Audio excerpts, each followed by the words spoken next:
አሁን ኢትዮጵያ ለገባችበት ምስቅልቅል ትክክለኛው ተጠያቂ ማን እንደሆነ ነገሩን። ምንኩስና ለነፍስ ነበር ለስጋ ተሆነ ወዲህ የኢትዮጵያ በረከት ጎሏል። እኚህ አባት እድሜያቸው 92 ነው። 67 ዓመት አስተምረዋል። ለተማሪዎቻቸው አንድ መጽሐፍ ለመግዛት 11 ቀን 510 ኪሎ ሜትር በእግራቸው ተጉዘው ከጎንደር ስማዳ፣ ከስማዳ አዲስ አበባ ድረስ መጥተዋል። ብዙ ሊቃነ ጳጳሳትን አስተምረው አውጥተዋል። ፈለገ ጉባኤ የኔታ ዘካርያስ ይባላሉ።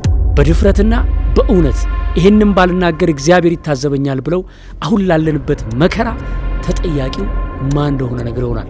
ይህም የማን ኃጢአት ነው? የካህናት ነው። አስደናቂ የህይወት ታሪካቸውን ሰምተን ስለ ኢትዮጵያ የነገሩንን እውነት አድምጠን የምንጸጸትበት፣ የምንማርበት፣ አሃ የምንልበት አስደናቂ ቆይታ ከኔታ ዘካርያስ ጋር። ኢትዮጵያ ታበጽሕነ ኀበ እግዚአብሔር ተብሎ የተነገረላት ዳዊት ብቻ አይደለም ነቢያት ሁሉ የተናገሩላት ናት። መጀመሪያ ዓለም ስትፈጠር ኢትዮጵያ ተብላ የተጠራችው በምን አገኘሁት? መጽሐፍ ቅዱስ ኦሪት ዘፍጥረት ምዕራፍ 2 ላይ 13 ቁጥር ላይ የማንም ስም ሳይጠራ ኢትዮጵያ አባይ ነው የተጠራው። አባይ ተሷ ተነስቶ ዓለምን ሲያረካ መኖሩ ውለታዋ ሳይታወቅለት እንደዚህ ያለችው ሀገር እነ ተክለ ሃይማኖትን የወለደች፣ እነ አቡነ ሀብተ ማርያምን የወለደች፣ እነ ያሬድን የወለደች፣ እነ አባ ጊዮርጊስ ዘጋስጫን የወለደች ኢትዮጵያ ተመሳሳይ አገር የሌላት ተዋሕዶ ሃይማኖትን አጥብቃ ጠብቃ የኖረች ውሸት የማይታወቅባት እውነት የተነገረባት ትልቅ አገራችን በምንኩስና ላይ ጠፋችሁ። ምንኩስና መንኖ መጥፋት ነበር። መንኩሶ ሹመት ገባ። በዚህ ሞታች። እንግዲህ መነኮሰው ለሹመት ሆነ። የመነኩሴ ስራ ሌላ፣ የሥጋዊ ሰው ነው ሹመት የሚፈልግ። መነኩሴ የተባለ ከእህል ተከልክሎ እግዚአብሔርን እያመሰገነ ይህ ቀርቶ አሁን ምንኩስና በዛ። ምንኩስና ለሥጋ ሆነ። ከዚህ ላይ የኢትዮጵያ ክብር ተቀነሰ። ኢትዮጵያ የነ ተክለ ሃይማኖት ናት፣ የነ ያሬድና አባ ጊዮርጊስ ናት፣ የነ ኢየሱስ ሞዐ ናት፣ የሰንቶ ቅዱሳን እናት ኢትዮጵያ ዛሬ ልጆቿ ለወጡት ስራውን። ዋልባ የበቁ መነኩሴ ነበሩ አሉ። እዚያ ዘጉበት ምግባቸው ሲሄድላቸው ቆባቸውን ሁልቅ አድርገው በቆባቸው ይቀበላሉ አሉ። ሰው እንጂ አባበት ይቀበሉት። አይ ልጆች የሚበሉበት ይሄ ነው፣ ወደፊት ያለ መነኮሰ መብያው ይሄ ነው ይሉ ነበር አሉ። ገንዘቡ በእነሱ ነው ያለው፣ ሹመቱ የእነሱ ነው። ተነሱ አጎንብሰን ምንኩስና ለነፍስ ነበር ለስጋ ተሆነ ወዲህ የኢትዮጵያ በረከት ጎሏል። የኢትዮጵያ ነገር እንግዲህ እግዚአብሔር ይመልሰው እንጂ በሰው አይመለስም። መጽሐፈ ነገሥት መጽሐፈ ሳሙኤል 1 ምዕራፍ 2 ከቁጥር 18 ነው ተጃ ጀምሮ እስከ 10 እስከ 4 ምዕራፍ ይናገረዋል። በካህናቶች የመጣውን እነማን ናቸው? እና ካህናቶች አፍኒ፣ ፊናስ የኤሊ ልጆች። ኤሊ 40 ዓመት አገልግሎ ሲያረጅ ልጆቹ ተተኩ። ጉቦ በሉ። ካህኑን መስዋዕት ቢሰዋውን ሰው እስከ ኤሊ ድረስ የነበረው መስዋዕት ሲሰዋ ሲያመጣ ካህኑ ይባርክለታል። መስዋዕቱ ሰውቶ ያበቃ ጊዜ ለካህኑ የሚሰጥ ሽንጥ ምን የሚባል የተመረጠ ስጋ ያ ነው የሚሄድለት። የአፍኒ የፊናስ መላእክተኞች ግን ገና ሳይታረድ ይደርሳሉ። ረድቶ ለወልዩታል ሲያርድ ለመወዳው መርጠው ስጋውን ይዞት ይሄዳሉ። ዋቤው ሰሚያ ቃለ ወሆሙ ወሰሚያ ቃለ እግዚአብሔር ይላል። በዚህ አልቀረም ታቦተ ጽዮን ተማረከች። በዚህ አልቀረም ኤሊ ሞተ። በዚያው በእነሱ ደንግጦ አኑና ፊናስ ራሳቸው ሞቱ። እስራኤል ስንት እልፍ ሰው አለቀ። በማን? በካህኖቹ ኃጢአት። በካህን የመጣው አገርን ያጠፋል። ቤተ ክርስቲያን በደንብ ብትገለገል ዲያቆኑም፣ ቄሱም፣ መነኮሴውም፣ ጳጳሱም ሁሉም በተሰጠው እንደ ሕጉ ቢሰራ እግዚአብሔር አይለቀንም። ሁሉም ያልሰራ መሆኑ ማስረጃው አገሪቱ ያልነበረ መከራ ወደቀባት። ይህም የማን ኃጢአት ነው? የካህናት ነው። አንዱ ካህን እኔ ነኝ፣ እኔ ንጹሕ ነኝ አይደለም፣ አብሬ አልሰራውም፣ አልጠበቅንም የእግዚአብሔር ሕግ።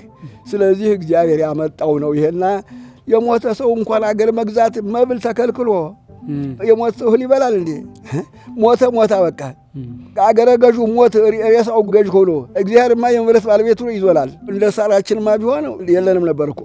አንደኛ ሳይማር መመንኮስ ምን አመጣው?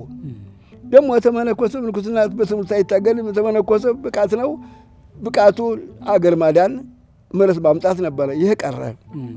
በቤተ ክህነት ያለነው ሰው እውነት ባንሰራ ነው። እውነተኞች ብንሆን ምሕረት ነበር የሚመጣው። እውነቱን ለመናገር ከሆነ በእኛ ስህተት የመጣ ነው። እኛ ብንመለስ እውነተኞች ካህናቶች ብንሆን ተላይ እስከታች እውነት በሰጠነው ስራ ብንጠበቅ የእግዚአብሔር ቃል እንደማይዛባ አውቃለሁኝ። እግዚአብሔር አድለው አያውቅም። እግዚአብሔር ሐሰት አይፈልግም። እግዚአብሔር ውሸት አይወድም። እውነት ብቻ ነው የሚፈልገው። በክርስቲያን ያመነ ሰው መነኮስኩ ብሎ ሹመት አይገባም። ለሹመቱ ለምንኩስና አይፈልግም። ምንኩስና የሚፈለጉ ለነፍሱ ነው። ጳጳሳቶች በጸሎታቸው ይጠብቃሉ ሀገርን። ስራቸው ይኸው ነዋ፣ ታዘው ነዋ። የእግዚአብሔር ባላደራዎች ዛሬ ቆቡም ማድረጉም እንደተያዙ ዳኝነት ቁጭ ነው። በሰዓቱ እንደኛው አብረን በልተን መነሳት ነው። ይሄ እንግዲህ እውነት በጠፋበት ጊዜ ምሕረት ቤት ይገኛል። እኔ በዚህም ጠላጠሮ የለኝ። እግዚአብሔር እንግዲህ ኢትዮጵያን ይቀርብበትን ቀን እሱ ያውቃል እንጂ አያያዙን ለማየው ተሆነ ጥሩ አይታይም። አይ እግዚአብሔርን ማታለል እኮ ረገኝ እንዲህ ያለም ነገር አለ። በጣም በጣም ትልቅ መልእክት ነው አባታችን። የመጨረሻ ሰው ነው ውዳቂ። በጎ ሰርቼ ቢሆን መቼም ምሕረት ላይ ነበረ። እግሮን በማጠብ ልጀምር ፈልጌ ነበረ። አርካዬ ደስ እያሎት ቢፈቅዱልኝ ደስ ይለኛል። ደስታማ በረከት እኮ አለው ለእኛ እኮ። እሱማ የተፈተነ አይደለ ጌታችን አምላካችን ያሳየን። ትክክል ከመዙ ግበሩ አይደለም ያሉ ጌታ። ትክክል የኔታ እስቲ ግሩም ነው እንደው ጎበዝ ነኝ እኔ እግር ሳጥብ። የት ነው የተወለዱት የኔታ? ጎንደር። ጎንደር የት? ስማዳ ወረዳ። እንደው የቅኔ ትምህርት ቤት የአብነት ትምህርት ቤት ያለበት ሀገር ነው። ታዲያስ ደብሩ ምን ይባል ነበር? መካነ ቅዱሳን ንባዝለ ማርያም። ይገርማል። እዛው ነው ያደጉት? ተወልጄው እዚያው አደግኩኝ። እዚያው ትምህርት ጀመርኩኝ። ከዚህ ወዳ ዳዊት ስማር መውጣት ጀመርኩ ወደ ውጭ። በስንት ዓመትዎት ነው ትምህርት ቤት የገቡት? 5 ዓመት ነው እንደዚህ ነው ያስገቡኝ። ዳዊት ስጀምር ወላጆቼ ስራ ብለው ወጥተው ወሰዱኝ። 3 ዓመት ያህል እዚያው ከብት እየጠበቅኩ እንዲያው ከብት እየጠበቅኩ አይኔን ታመምኩ። ያለ አደጋ ነገር መጥቶ አይኔን አመመኝ። ወይ በስንት ዓመትዎት? በ13 ዓመቴ አይኔን ታመምኩ። ስታመምባቸው በጸበል በጠንቋይ ለፎ አቃታቸው። እሺ ሲያቅታቸው እናቴ እንግዲህ መማር ነው የሚሻል ብለው ይዛኝ ሄደች። እዚያ ባይተው ከዚህ በኋላ አስተማማሩኝ። ትንሽ ነፍስ አወቅኩ። እኔም ከዚያ ተደብሩ እየወጣሁ ወደ ሌላ ትምህርት ቤት ሄድኩ። ለጊዜው ተድባበ ማርያም ነው ሄድኩት። ተድባበ ማርያም ሄዱ? አዎ ትልቅ ደብር እኮ ነው። እውነት ንባዝላ እንግዲህ የተድባበ ማርያም ምክትል ናት የምትባለው። ምስለኔ ነው ስርዓት ሁሉ አላት። ተድባበ ማርያም የሚሰጣት ንባዝላ ነው። ንባዝላ ንብ ያዘለች እንደማለት ነው። ታሪኳ ብዙ ነው። እንዴት? ግራኝ እያቃጠለ ሀገር ይሄዳል። እሺ አምባጥላ የሚባል ተራራ አለ። እዚያ ሲደርስ የት ናት ሲል አሻግረው ያች ናት አሉት። በሉ በየት ወልደን ነው የምናቃጥላት ሲል ያንን ግር ብሎ ሆዶ ሰፍሮበታል። እሺ ሰራዊቱ እስተፈረሱ እያበደ ገደል እሱ እንደምን ብሎ ይተልፋል። ተዚያ ተመልሶ ሳያቃጥላት ይሄዳል። ገዛ ጊዜ ተቃጠለች ሲሉ ሰዎቹ የለም ንብ አዛ፣ እሷማ ንብ አዛ ንቡ መለሰው ተብሏል። ንብ አዛ ነው። ንብ አዛ ግራኝ ሳያቃጥላት ተመለሳ። እኔ እኮ ንብ አዝላ መስሎኝ ነበር። በዚህ ተከትሎ ስሙ ምን ይላል? ንብ አዝላ ተባለች። ንቡ ደግሞ እዚያው መቅደሱ ነው ያለው። ተማሪ ቤት እዚያው ያሪስትልኝ። አሜን። መጀመሪያ የተማሩት ነገር ምንድን ነው? ከዚያ በኋላ ተድባበ ማርያም ገባሁ። ተድባበ ማርያም ውላሴ ማርያም ጩኼ ጾመ ድጓ ተድባበ ማርያም መለየታ ገብረመን ይባሉ ነበር። ምስክር ጠባቂ ነበሩ፣ የሚደነቁ የድጓ መምህር ናቸው። አቋቁሙንም ቅኔውንም ዝማሬው መስዋዕቱንም ለራሳቸው ያውቃሉ። ተሳቸው ጾመ ድጓ ሞጅ ከልሬ ተመለስኩ አገሬ። ከዚያ ደብረ ዕንቁ ማርያም ትልቅ ገዳም ናት። እሺ እዚያ መምህር ጌጡ ተሰማኝ የሚባሉ የመጽሐፍ የቅኔ መምህር አሉ። ተስታቸው ገባሁ። እሳቸው ዘንድ ቅኔ ተቀኘሁኝ። እንግዲህ ድጓ ነው የምማረው ብዬ በእኔ ሀሳብ ልሂድ ስላቸው አይ ቅኔ ነው ክፍል ዝም ብለህ እዚሁ ተቀመጥ አሉኝ። እንዴት አያያዝ ላይ ስተው ቅኔ ነው የሚሻልህ፣ ቅኔውን ተያዝክ መምህር ይዞ ይመጣልሃል አሉኝ። አይ ያልታሉልኝ እምብያቸው ሄድኩኝ። እንደ ሄድኩ ወዲያው ወርም አልሆነኝ በሽታ ጣለኝ። ተማሪዎቹ ጥረው ይሸሹ። 13 ቀን ብቻዬን እዚያ ሰፈሩ የመምህሩ እህት አሉ። እሳቸው ውሃ ይሰዱልኛል፣ የሚቀመስ እንደ ይልኩልኛል። እዚያች እያልኩ ስል ጅቡ እየዞረ ተገኘ ይላሉ። ሊበላዎት? አዎ ጅቡ እየዞረ አገኘ ነው አሉ። እንዴ እግዚአብሔር አግዶት። እሺ እድሜ ይገላል የለም። አሁን ለእናቴ መልእክት ሄደው ተማሪዎች ተናገሩ ብሎ እናቴና አባቴ መጡ። ይዘውኝ አገራቸው ሄዱ። እሺ የ3 ቀን መንገድ ነው በእግር። እዚያ ስንደርስ እናቴ ታመመች። እናቴ ሞተችብኝ። በዚያ ተማረርኩኝ። ምን አደርጋለሁ እንግዲህ ከዓለም ጋር ምን ግንኙነት አለ ብዬ ወጥቼ ሲሰሙ መምህሩ አትሄድ ያሉኝ። ይዛችሁት ነው ብለው ተማሪ ላኩ። እና ብለውሃል አሉኝ። ሄድኩኝ። እሺ ስሄድ አትሄድ እያልኩ ሂደህ ተጎዳህ በላሁንም እዚሁ ተማር አሉኝ። ቅኔውን ማጠባብኩኝና መጻሕፍት ትምህርት ጀመርኩ። የኔታ እኚህ ቅኔኑና ተማሩ ያሉት መምህር ሕይወታቸው ምን አይነት ነው? መንፈሳዊ ሕይወታቸው ጾመኛ፣ ጸሎተኛ፣ ቀንም ሌትም በጸሎት እንደሳቸው ያለ አይገኝ። ለተማሪ ያዝኑ ነበር። ወይ እሳቸውማ ልዩ ናቸው። ተዚህ ዓለም ሰው አይመስሉም። ብቻ እግር አጣቢያቸው እኔ ነበርኩ። የሞቱ ጊዜ ልደታ ቀብራቸው ቀስት ለምን ወልዶ የለ እንዴ? እኔ የለሁም፣ የዛን ጊዜ አልመጣሁም። 9 ጳጳስ ወልዶ ሊቀብራቸው እዚያ ለቆመ እንደዋን ለዚህ ተሰማይ ወርዶ መቃብሩ ላይ እንዴ አስከሬኑ ጋር አልሮ ጥልቅ። እግዚአብሔር ይመስገን። እርስዎ ለምንድን ነው ያልተገኙት ቀብር? እኔማ አገር ቤት ነኛ። እዚህ እኮ ነው ቀብራቸው ልደታ። እኔ 10 ዓመት ነው እሳቸው ጋር የተቀመጥኩኝ። አንድ ቀን ይህን አመመኝ ማለት አያውቁም። ሰው ሲታመም ተማሪ ምናምን ምን ኮልክ ተማሪው እንደና ታመመ ሲሏቸው ይገባሉ። አስችላቸውም ሄደው ምንም ይቀሰቅሳል። ተለስ ምን ሆነ ምን አመመህ ይላሉ። አሞኝ ታመመህማ ትሞታለህ። እስኪ ተለስ እንጀራ ስጡት ይላሉ። ምናምን ሆነ ትምህርት እንዳትማር ሰንፈ ነው እንጂ ይላሉ። ታመመህማ አትሞትም ይቀልዳቸው የነበረ ነቲ። በስንት ዓመታቸው ነው ያረፉት? 76 ዓመታቸው። እሳቸው ጋር 10 ዓመት ቆዩ እርሶ? አዎ። ምን ተማሩ እዛ? መጽሐፍ፣ ቅኔ። እንዲያ ደግሞ ያው ጉባኤያቸውን ጠባቂ ያደረጉኝ ነው። ትምህርቱ የእሳቸው አገልግሎት ነው ያቆየኝ። ደብረ እንቁ 10 ዓመት ተማሩ? አዎ ቆዩ እዛ። ከዛስ? ከዚያም በኋላ አገር ቤት ገባሁ። ወንበር ዘረጋሁኝ። አባቴ ነበሩ ነፍሳቸውን ይማርና ሚስት ላገባሉ ብለው ይሄ እንግዲህ እዚህ አትቀመጥ እዚህ ሀገር ታሉኝ እጠፋለሁታለሁኝ። እናቴ ሞት እሳቴ ገብቶ እኔ እንግዲህ ተማሪ እየለመነ ያበላኛል መልኩሽን መኖር እንጂ አላገባም ብዬ አልኳቸው። ይህን ስላሉ ይሄድለታለሁ እጠፋለሁ ስል ጊዜ ተወው እንግዳስ ብለው ዝም አሉ። ሁለተዚህ እንደዚህ ያሉ።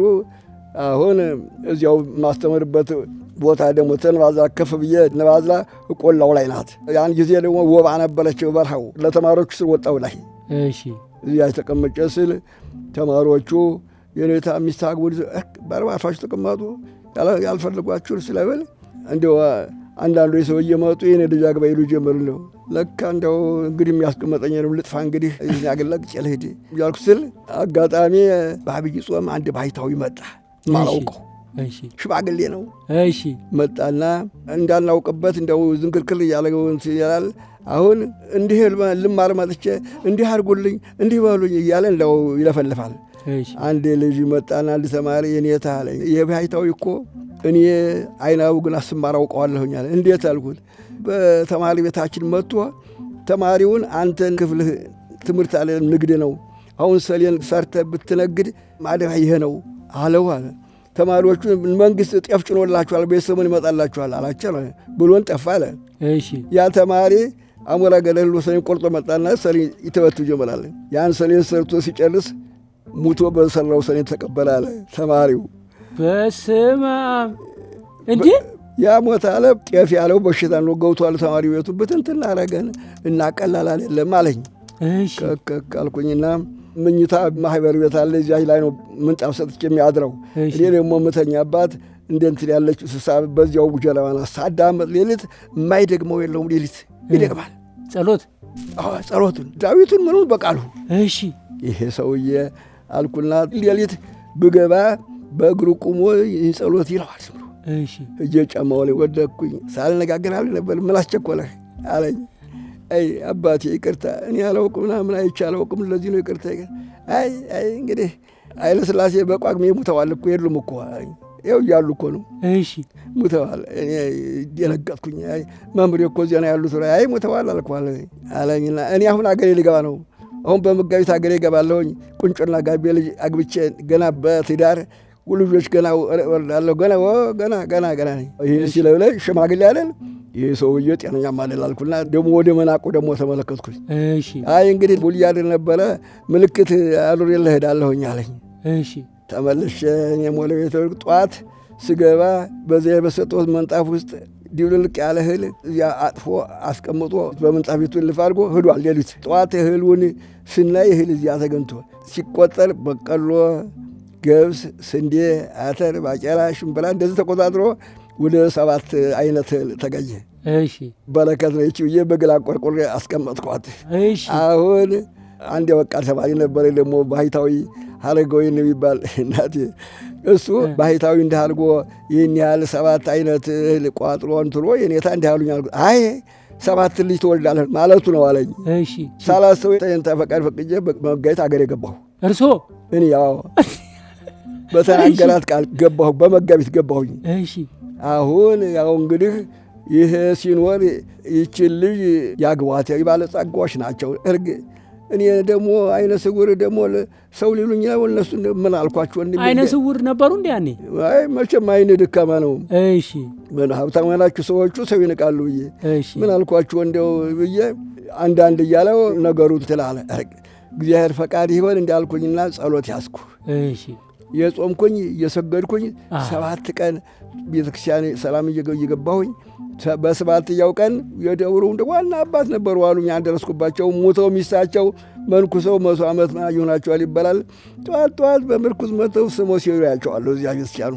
እሺ እሳቸውን እየደገፈች ይዛ ስትገባ ያየኋት በህልሜ ይቺ ልጅ ምንድን ነው ሴትየይቱ ባለ ሕግ ናቸው፣ መነኩሴ ናቸው። አለም መደገፈው ምን ነው ይሄ ነገር አልገለጽልኝ መለገለጽልኝ አልኩና 7 ቀን ጨመርኩኝ ሱባኤውን።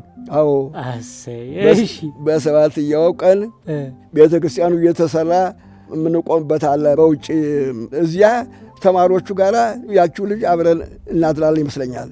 እሺ አድረን ጧት ሲነጋ ውጤት ትላለች። ኧረ ይቺ ልጅ እዚህ ግቢ እንዲያስሸና ብዬ ብቅ ስል ወይራ አለ እዚህ ወስኪያኑ ተጠጉት ይላል። እዚያ ቁጭ ስትል ሽንት እዚያ ይሸላምላት ወደ ውጭ ነው እላታለሁ። ኧረ ሸንቼው አብቅቻለሁ አለች።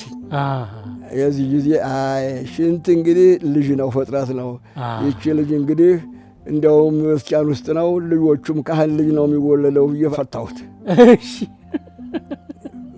ወዲያው እንግዲህ ሽማግሌ ላኩኝ፣ ሰጡኝ፣ ፈቀዱልኝ። ገና 8 ዓመቷ ነው። ስጠብቅ ወደ 12 ዓመት ተቀመጠ። በ12 ዓመቷ ስንጋባ ቁንጮና ጋሜ ያላት ያገባሁኝ። ቁንጮና ጋሜ ተሰርታ መጣች። ታዲያስ እድሜዋ ልጅ ናት። ገና ሕፃን ልጅ አለልኝ። ያየሁ ጊዜ ተለነኩኝ በጣም። አይ ለካ እንዲያ ሰውዬ ሳላውቅበት አምሉጤ ነው እንዴት ያለ አዋቂ ይኖራል። እንዳው ደግሞ የማይታይ ነገር። ኃይለ ሥላሴ በጳጉሜ ያርፋሉ ያለውስ ኋላ ሲያዙ በዚያ በጳጉሜ ውስጥ አለል ሞቱ የተባለው የተነገረን እና ተዚህ ዋዳ እግዚአብሔር ፈቃድ ሆነ። አሁን ዛሬ 7 ልጅ ወለድኩኝ። እውነት? አዎ የሚገርም ነው በጣም እግዚአብሔር ይመስገን። እሺ ወደ ቅኔው እንሂድ እስቲ። አዎ ከየኔታ ጌጡ ሌላ እርሶ የተማሩበት ቦታ አለ? ተለዋ ማርያምና ተሳቸው ደግሞ እዚህ እንተ ጥበቡ ገሜ ብዙ የበቁ አባት ነበሩ። ስሬ መድኃኔዓለም ነበሩ ያስተምሩ የነበሩት። ንጹሕ ድንግል ናቸው። ተሰው ጋር አይገናኙ። ቀንም እንዴት ማስተማርና ጸሎት ይቻላል። የበቁ አባት ናቸው ያሉት ለምንድን ነው? በንጽህና በድንግልና ከሰው ጋር የማይገናኙ የበቁ ገላቸው ልንገርህ። እሺ ጳጳሳት መመረጥ ሲጀመር ተጠቁመዋል። እሳቸው ሄደው ይምጡ ብላቸው እምቢ ብለው ቀርተዋል። ምንድን ነው ሲጠቁም እምቢ ያሉት ይሉና ኃይለ ሥላሴ ወታደር ልከው አስገድደው መጥተዋቸዋል።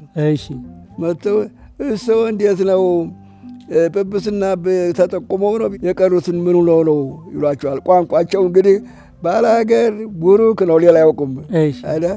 አይ ባላገር እኔ ለእናንተ ጵጵስና የመነኮስኩት ለነፍሴ ነው እንጂ ባላገሬ ብለዋቸዋል። ኋላ ሀገሩ የማን ነው ሰው ማለት እንዴ ብለዋቸዋል።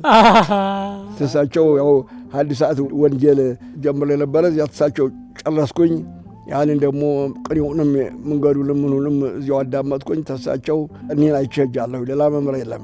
ቅኔ ራሱ ምንድን ነው የኔታ? ቅኔ ማለት ቅኔ መንፈስ ቅዱስ የተገኘ ማለት ነው። በሱ ባይነ የተገለጸላቸው ነው መምህራቹ መጀመሪያ። እሺ ያሬድ ከመንፈስ ቅዱስ ተሞልቶ ተናገረው። እሺ ከዚያ በኋላ ሌሎች ባይተውን በሱ ባይ ደግሞ ገብተው ነው ያገኙት። ዛሬ የመንፈስ ቅዱስ ምስጢር ነው። እስቲ አንድ ቅኔ በሉልንና ከዛ ደግሞ ይተርጉሙልን። አንድ ቅኔም ለጸብ ሞት ጸዋሚ መላከ ሰማይ አደጋ አለ። ጸብ ሞት መተሰራት በስጋ ለጸብ ሞት ጸዋሚ መላከ ሰማይ አደጋ። ሞትን ጾመኛ መልአክ ተዋት። ጾመኛ መልአክ ሞት ወጥን ተዋት። ጸብ ሞት መሰረት በስጋ ሞት ወጥ በስጋ ተሰርታለችና ግን ጾመኛ ሰው በስጋ የተሰራ አይበላም። ለሰሙ ይሄ ነው እንግዲህ ደግሞ መልአክ ጾመኛ ለእህል አይበላም። መልአክ ማለት ሞትን ትዋት ማለት መልአክ አይሞትም። ሞት በስጋ ተሰጥታለች ማለት ስጋ የለበሰ ሰው ነው የሚሞተው። ሞት በስጋ ተሰጥታለች ስጋ የለበሰ ነው የሚሞተው። እንደዚህ ናት። በጣም የሚያስደንቅ ቅኔ ነው የኔታ። ቅኔ ማርና ወተት አይደል? ቅኔ እንደዚህ የተባልከ አበቃ። አይደገምም? የለም ቅኔማ አይደገምም። አዲስ አዲስ ነው እንደሚፈጠረው በዕለቱ ጉሩም የሚባለው በዕለቱ ሲመጣ አይደል? በዕለቱ ሲባል ሲያመጣው እጹ ይባል እንዲህ አድርጎ አመጣው። ለሞላ ልጨምርልህ። ገስ ወልድ ምልዋ በረከት ወጸጋ። ወልድ የሚባለው ጌታ ነው፣ እግዚአብሔር ወልድ። እሙድ ድንግል እስመ ሴሰየቶ ሥጋ። በረከት የተሞላ እግዚአብሔር ወልድ ወፈረ ገዘፈ። እሙድ ድንግል እስመ ሴሰየቶ ሥጋ። እናቱ ድንግል ሥጋ መግበዋለችና ይኸው እናቱ ትመግበዋለች፣ ትቀልበዋለች። ለሰቡ እናቱ ስትመግበው ይወፍራል። ይወፍራል፣ ሰውነቱ ያምርበታል። በምን እናቱ ተንከባክባ ሥጋ እየመገበችው። ደግሞ እግዚአብሔር ወልድ ረቂቅ አምላክ ደግሞ እመቤታችን ሥጋ ለበሰና ረቂቁ ግዙፍ ረቂቅ ሆነ። ሥጋ ከእሷ ወስዷል፣ ሥጋ ነስቷል ማለት ግዙፍ ሆነ። ይህ በጣም በጣም የሚገርም ቅኔ ነው። እስቲ ሌላ አይጠገብም እኮ መቻል ቃል ቅኔ ይስሐቅን ዘይከስት አፉሁ በሊያ ሰይፈ እስመ ሰርገው አቡሁ። ይህ እንግዲህ ጎያ ቃና ነው። እንግዲህ ይስሐቅ የሚባለው የአብርሃም ልጅ አለ አይደለም? አዎ።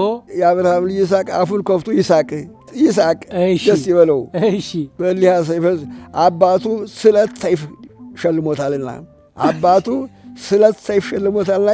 ይስሐቅ በጣም የሚገርም ነው። ገባህ አይደል ወርቁ? ለወርቁ እንዴት ነው እስኪ ተገባህ? እንግዲህ አባቱ ሰይፍ ሸልሞታል ማለት ሊሰዋው ተዘጋጅቷል ማለት ነው። ሰውቶት እና በሰይፍ አለ ነው ማለት ነው። ይኸውልህ እንደዚህ ነው። ኧረ በጣም የቅኔ መንገዱ እንደዚህ ነው። ተፈሳ ሰዓድ ወቀጸት ሐዲሶ ረሽቦ ዘእንበለ ዕፅ ሰብአ እስመ ዘይከውን አልቦ። ይሄ ደግሞ በእመቤታችን አባት ነው። የእመቤታችን አባት ኢያቄም ሳዶቅ የሚባል ስም አለው። ሳዶቅ የመታደስ እንጨትን አግኝቶ ደስ አለው። የመታደስ እንጨት አግኝቶ ዕፅ ማለት ነው። ዕፅ መድኃኒት ነው ማለት ነው። መላይት ዕፅ ደስ አለው። ያለ ዕፅ ሰው አይሆንምና ዕፅን በማግኘቱ ደስ አለው አለ። ደግሞ ዕፅ እመቤታችን ናት። አንቲ ውእቱ ዕፅ ይላታል። እመቤታችንን አግኝቶ ደስ አለው። በእመቤታችን ታደሰ፣ በእመቤታችን ደስ አለው ማለት ነው። ደግሞ እጅግ በጣም የሚደንቅ ነው። መጽሐፍ ቅዱሱን ነው ማለት ነው በቅኔ የሚናገሩት። አዎ። ከዚህ ውጭም ደግሞ አሁን ከመጽሐፍ ቅዱስ ውጭም አንድ የቅኔ ተማሪ ሰርግ ላይ እንደዚህ ዝግጅቶች ላይ ይቀኛል አይደል? አዎ። እንዴ በሰርግም በደስታም በለቅሶም በሞተው ሰው ይቀኙበታል። በለቅሶም አለ እንዴ? እንዴ ትልቅ ሰው መምህር እንደዚህ የሞተ ጊዜ ይደረግላቸዋል። ሊቃውንቶች ጎያ ቀን አይደረግም። ለሞቱ የሚደረገው ትላልቅ ቅኔ ነው። ሥላሴ ጣነ ሞገር መወድስ የሚባለው ረጃጅም ነው የሚሆነው። ስንት አይነት ቅኔ ነው ያለው? ቁጥሩ አይታወቅም። በየአይነቱ ነው። አሁን ቅኔውን 10 ዓመት ከጨረሱ በኋላ ወንበር ዘርግተው ማስተማር ጀመሩ ማለት ነው። የመጽሐፍ ትምህርት ተምሬያለሁ ብለውኛል። እሳቸው ዝን የተማርኩ የኔታ ጌጡ ጋር። የኔታ ጌጡ መጽሐፍ ተምራሉ። መጽሐፍ ሲባል ብዙ አይነት መጽሐፍ ነው እኛ የምናውቀው። ዓለም ላይ ያለን ሰው 81 መጽሐፍ አለን። 80 አሃዱ መጽሐፍ ቅዱስ እሱ ነው። እሱ ግን በአንድምታ ነው የምንማረው። ምን ማለት ነው በአንድምታ ማለት? ትርጉሙ በአንድ ብቻ አይደለም። ትርጉሙ ምስጢሩ ብዙ ነው። መጽሐፍ ቅዱስ በነጠላው ነው የሚተረጎመው። በአንድ ፍቼ ናት። እኛ አንድም እያልን እንደግመዋለን። እኛ አንድም እንዲሆነ አንድም እንዲህ አለ እያልን ብሉይንም ሐዲሱንም ነው የተማሩት። አዎ ሁለቱንም በመጠኑ ነው የተማርኩት። አሁን 80 አሃዱ መማር ሲባል በቃላቸው ነው የሚይዙት።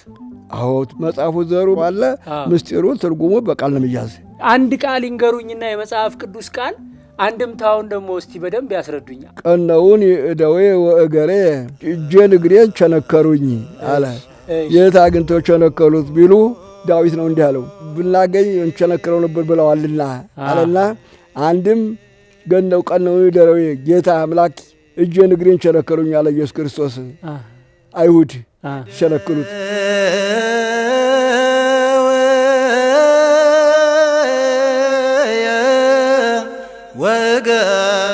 አንድምታ ለሰሙ ለዳዊት አድርጎ ለወርቆ ይየታል። እንደዚህ ነው የሚያመጣው። መጀመሪያ ቃል ነበረ፣ ቃል በእግዚአብሔር ዘንድ ነበረ ይላል ዮሐንስ ወንጌል አይደል? ቀዳሚው ቃል ከሁሉም የቀደመ እግዚአብሔር ቃል። ቃል የተባለው ደግሞ ለወርቅ ጌታ ነው። ጌታ ቃልም ሳይፈጠር የነበረ ነው። ከሁሉም በፊት የነበረ ቃልም ሳይፈጠር የነበረ ዓለምን ፈጥሮ ያለ ነው። ዓለምን አሳልፎ የሚኖር ነው። በዚህ ነው እየተረጎመ ሄደው። በፍልሰታ ውዳሴ ማርያም ሲተረጎም እሰማለሁ። እርሶም ይተረጉማሉ ሲባል ሰምቻለሁ። በደንብ ነዋ። እስቲ አንድ አሰሙን ከውዳሴ ማርያም ትርጓሜ። ማርያም ንጽሕትን። እሺ። ማርያም ንጽሕት ድንግል ወላዲተ አምላክ ማእምንት አምላክን የወለደች ቅድስት ድንግል ማርያም ንጽሕት ብርህት ናት። በእውነት የአምላክ እናት ናት። በእውነት አለ ንስጥሮስ አላት ትሰም ወላል ተሰብሯልና አለ። ይህስ እንደምን ነው ቢሉ ንስጥሮስ ሁለት ተባለ ሁለት አካል እያለ ሲያስተምር ቄርሎስ ሰማው። እንዴት እንዲህ ብለህ ታስተምራለህ ብሎ ከለከለው። ተሱ ተነስቶ ተላያ ግብፅ ታይታ ግብፅ ሂዶ ያስተምር ጀመር። ወንድምን በአንድ ቀን ልቀኙበት አይገባም ብሎ ሊጠይቀው ቢሄድ እያስተማር አገኘው። አታስተምር ብዬ አልነበረም ቢለው ለአንደበቴ ተስማምቶኛል እኔስ አስተምራለሁ አለው። እንግዳስ አንተ ላይ እንዳልታዘዝከኝ ለአንተም አንደበትህ አይታዘዝ ብሎ አወገዘው። ምላሱ ክንድ ከንዝት ያልተጎልጉሎ ወጥቶ ወሞተ እንዘ ያነብ ከመከር ይላል እንደ ከፋው አዛዝ እያለ ባተላም ቆርጧልና በእውነት የአምላክ እናት ናት። ድንግል ማርያም የታመነች ድንግል ናት። ያልታመኑ ደናግል አሉና እንደና አርጤምስ የምትባል አንዲት መልከ መልካም ባላላገባም ብላ የምትኖር ድንግል ነበረች።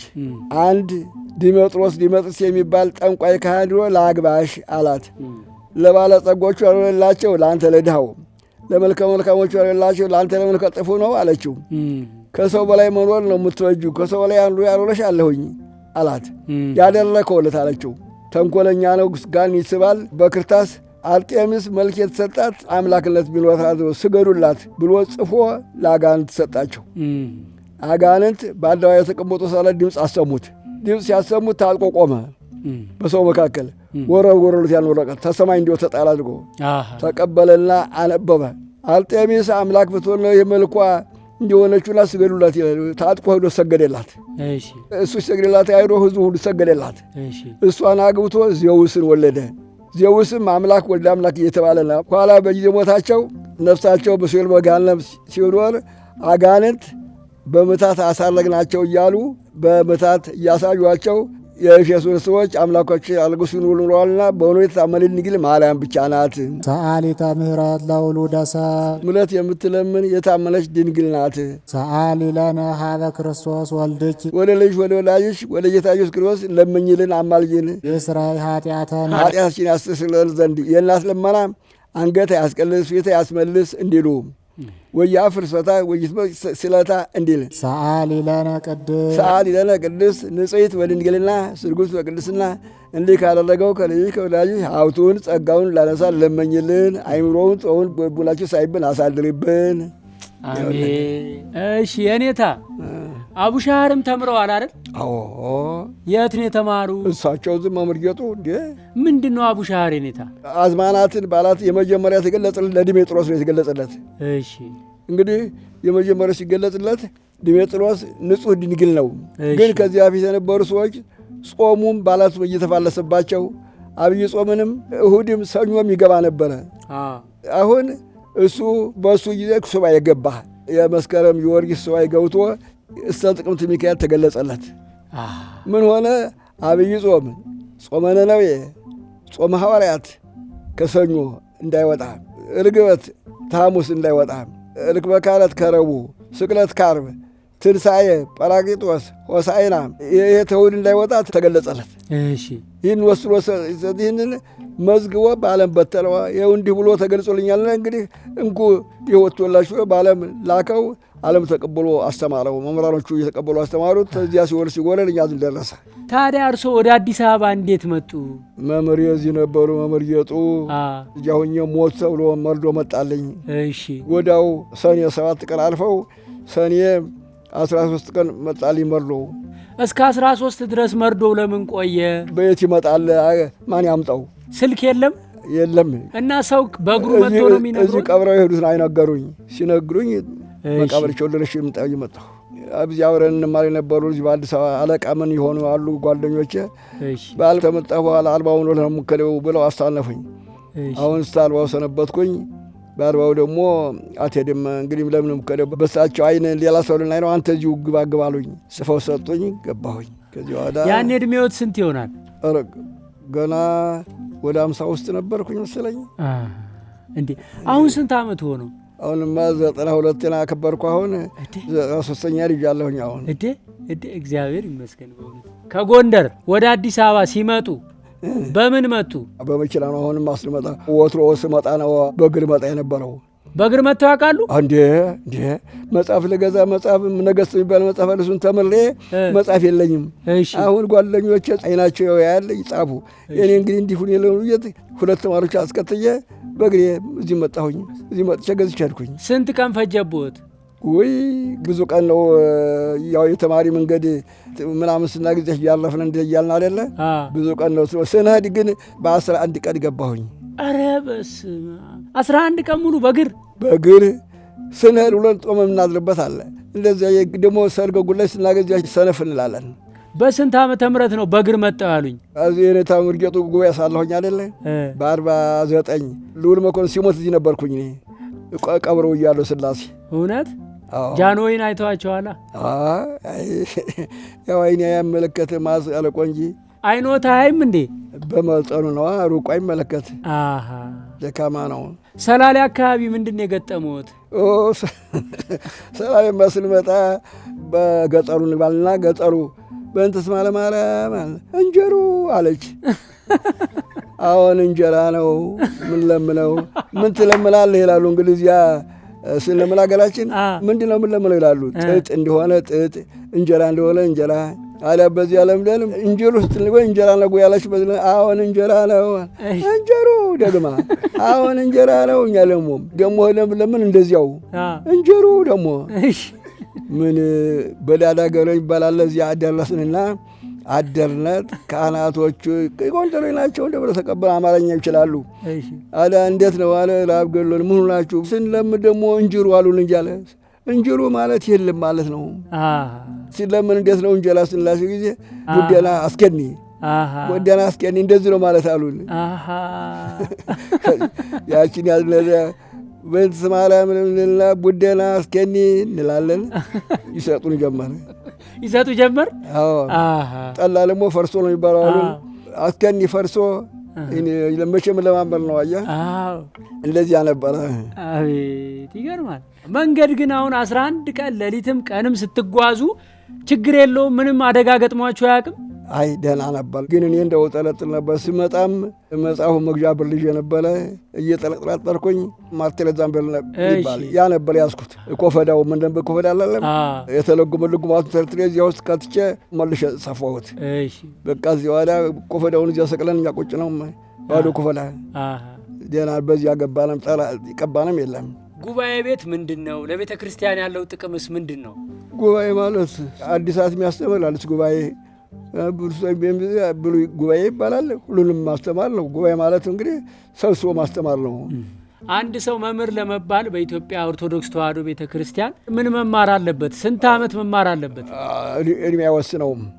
እንደ ትጋቱና እንደ ስጦታው ነው። እግዚአብሔር ደግሞ እንደፈለገ ነው እንጂ በዚህ ያህል አይባልም። መቼም ትምህርት ለመማር መጀመሪያ ቅኔ ማሞቅ። ቅኔ ተተማረ ሁሉም አያስቸግረውም። በማስተማር ስንት ዓመት ቆዩ? በ51 ጀምሬ ለማስተማር አላቋረጥኩም። አስተምራለሁ። ዛሬም አሉ ተማሪዎች። 67 ዓመት እንግዲህ እያስተማሩ ነው ይሆናል። አሁን ቅኔ ነው የሚያስተምሩት? ቅኔም መጽሐፍ የሚማረውን የማውቃቸው መጽሐፎች ያስተምራለሁኝ። የሚደንቅ ነው። እንግዲህ የተወደዳችሁ ከኔታ ዘካርያስ ጋር በጣም በሚያስደንቅ ሁኔታ ሙሉ ታሪካቸውንና መልእክታቸውን ሰምተናል። በእድሜ በጤና እግዚአብሔር እንዲጠብቅልን እንመኛለን። እዚህ ድረስ መጥተው ለሰጡን ትልቅ ምክርና ትምህርት እንዲሁም የህይወት ታሪክ በእናንተ በአድማጮች በተመልካቾች ስም ከልብ እናመሰግናለን። በሌላ ትልቅ አባት በሌላ ትልቅ ሊቅ ቃለ መጠይቅ እስከምንገናኝ ቸር ቆዩልን።